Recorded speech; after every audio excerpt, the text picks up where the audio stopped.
All right, welcome to your slab built cup demo instructional video. At this point in time, you should have your list of instructions for this project.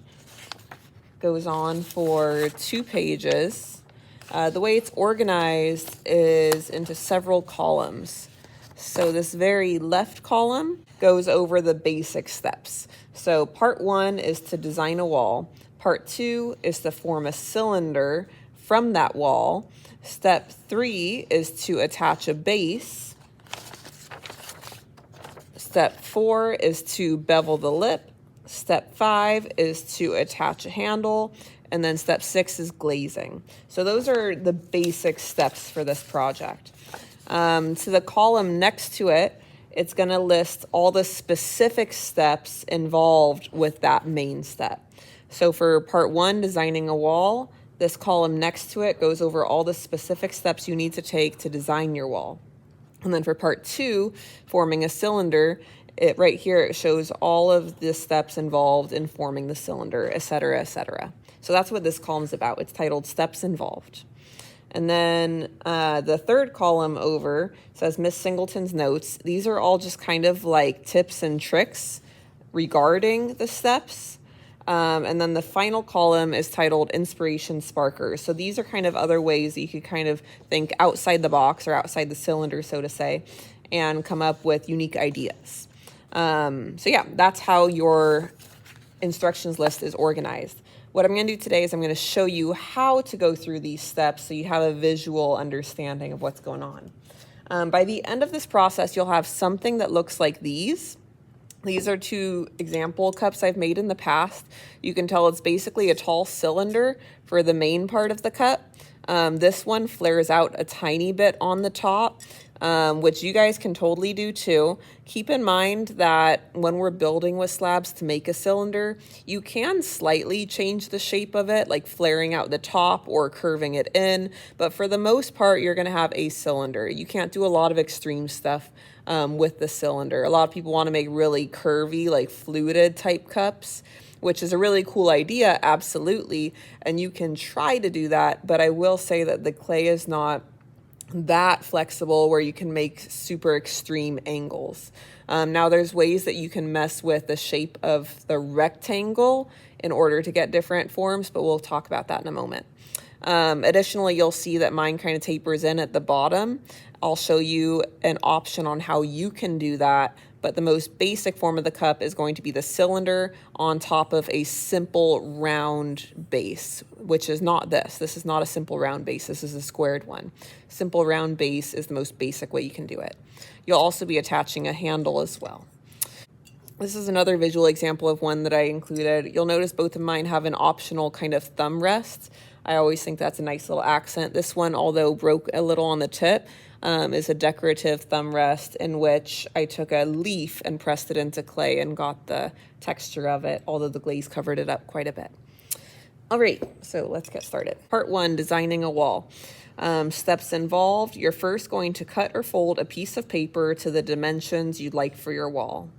And then you can see it's an A for steps involved that we just read. So if you refer to Miss Singleton's note, letter A, that also correlates to the A step. So the height and length of paper correlates to the height and circumference of your cup. Wrap the paper in a cylinder to visually predict your cup proportions. So essentially what that entire area was saying is that you're going to cut a piece of paper to figure out your dimensions for your cup. The reason we do this is because 1, this will give you an actual template that you can trace onto your clay to get your wall. And 2, it lets you visually see how large your cup is going to be. So I cut out this piece of paper. This piece of paper is 10.2 inches by 5 inches. I came up with that number by looking at other cups that I did like the dimensions of, and I tried to replicate them to some extent. I actually made this cup design slightly bigger than the cups that I like, because you got to keep in mind that when your cup goes through the kiln, it will shrink a little bit. roughly 5% in the kiln. So I made this wall a little bit bigger than I want my cup to actually come out as, knowing that it will shrink just a tiny bit. So I wanted a diameter of a cup that's about 3.25 inches. The diameter is the part that goes all the way across. So if you were to look at this cup, diameter is from like this point all the way across to this point. So I wanted a cup that was about 3.25 inches from here to here. So I needed to figure out the circumference then of the cup. The reason is, as you guys kind of can figure out, is the cup is going to be started by a slab of clay that looks like this. It's a big rectangle. Then we're going to wrap that slab of clay into a cylinder like this. That's why the paper is helpful. You can see your dimensions. So what I need to figure out then is how long this rectangle has to be. In other words, I have to figure out the circumference all the way around, the length all the way around this circle to figure out the length of the rectangle.